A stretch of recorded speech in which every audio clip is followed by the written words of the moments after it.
wherever I find it, without prejudice.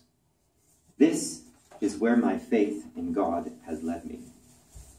Beauty is God breathing through life. It is imperishable, untamable, measureless, everywhere present, and filling all things. Beauty finds me in my suffering, and it greets me in my happiest moments. I find it truly consoling that beauty is a gift to the poorest, along with the richest, and that every beautiful thing is of equal value and of no value at once. I don't need to be holy to see it, but I am made holy when I do. And I am humbled in its presence, because I see that God is beautiful and made me and you beautiful too.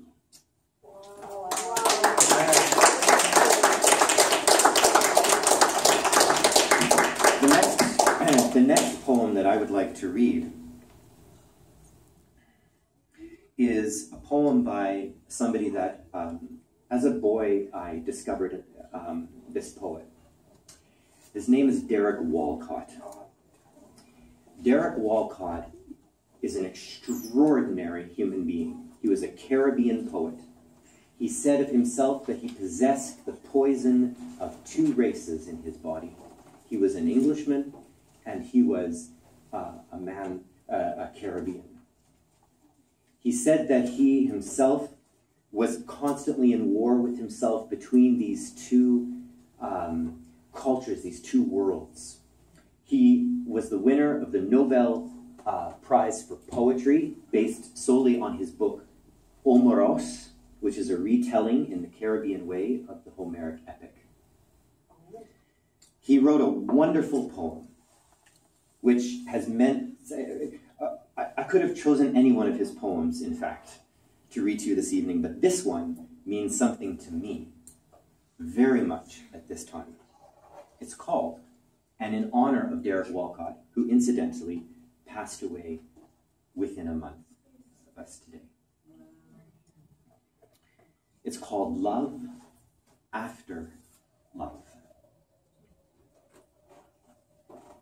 The time will come when, with elation, you will greet yourself arriving at your own door, in your own mirror, and each will smile at the other's welcome and say, "Sit here, eat."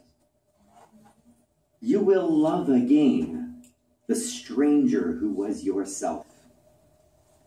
Give wine, give bread, give back your heart to itself, to the stranger who has loved you. All your life, whom you ignored for another who knows you by heart. Take down the love letters from the bookshelf, the photographs, the desperate notes. Peel your own image from the mirror. Sit, feast on your life.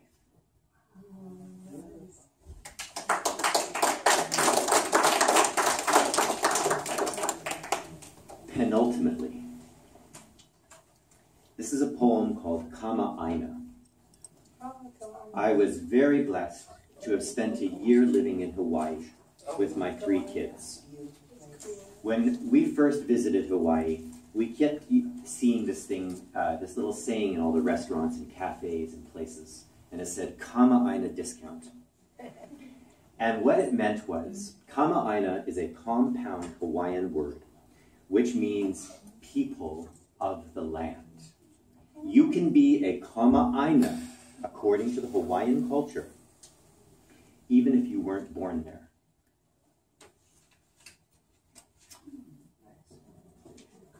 This was written, this short poem, which I have never read aloud, was written days before we had to leave. We had spent a year in, I'll say, convalescence. And I was grief-stricken at leaving. And here's the deal about Hawaii, and I believe it to be the truth, though I can never provide evidence of it. There is a cultural tradition in among the Hawaiian peoples that nobody lives on the island unless they are called there by the Hawaiian spirits. Am I done? Okay, I have a minute. So I will skip the introduction.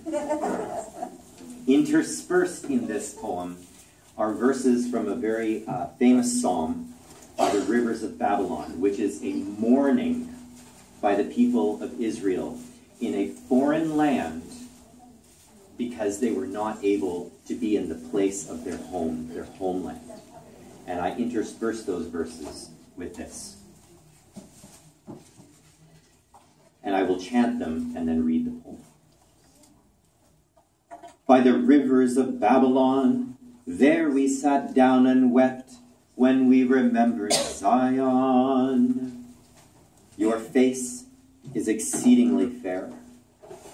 I am mothered by it, wide and rugged and brown, green in your valleys and on your slopes, and in your blue crescent bays, the white crush waves everywhere give me a smile. Upon the willows in the midst of it we hung our harps. Yours is the teaching face, and I have learned in it to wait, to receive, to be the created me, to grow in my roots before my fruits, to secure upon the rocks beneath the disappearing sands. Above all, I am taught an honesty of being. O beautiful mother, the Mauka and the Makai of you, I cannot know the love. You cannot know the love this man brings to you. The love of a man for his land. It is a burden of wonder to me that you bore me, and I bear you with such love. I love you. If I forget you, O Jerusalem, may my right hand forget her skill. May my tongue cleave to the roof of my mouth. If I do not remember you, if I do not exalt Jerusalem above my chief joy, let me sit at the table of your mysteries. I will be like a child in the high places, quiet, on my best behavior, studying. Thank you very much. I will finish. Thank you so much, Brother Carlos. Sorry, we're running behind apparently and have to be out of here. Carolina, can you come up quickly and we'll try to do as many open micers while we clean up. And I apologize to the book launch people because they didn't get enough time. I'm very sorry.